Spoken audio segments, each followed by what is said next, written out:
लिहलू हथवे जराई पूजा बढ़िया से करे हमार भौजाई पूजा बढ़िया से करे हमार भौजाई।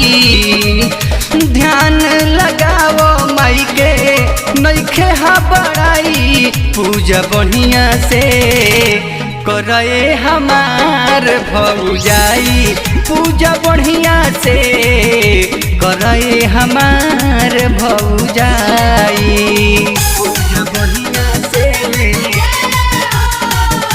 करे हमार भौजाई।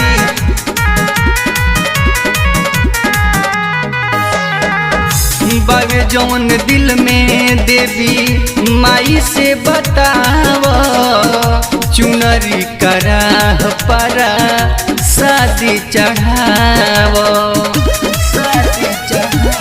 भौजी। बावे जौन दिल में देवी माई से बताव चुनरी कराह पारा शादी चढ़ाव। कर नवरात घर में जइया जमाई पूजा बढ़िया से करे हमार भौजाई पूजा बढ़िया से करे हमार भौजाई पूजा बढ़िया से करे हमार भौजाई। नादिया रिकॉर्डिंग स्टूडियो ताड़ी बाजार।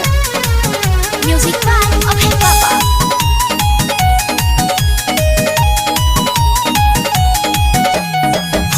सब कर लगावल बस माइये पास बा बबुआ खेलैबुए भौजी मन में विश्वास बा मन में विश्वास बा।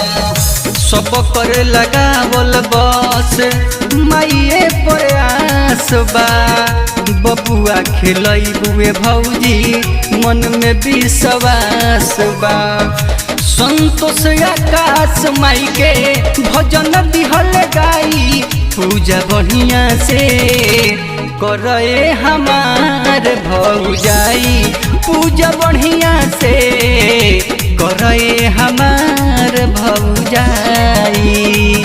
बोरलू अगरबत्ती लिहलू बोरलू अगरबत्ती लिहलू हथवे जराई पूजा बढ़िया से करे हमार भौजाई पूजा बढ़िया से करे हमार भौजाई।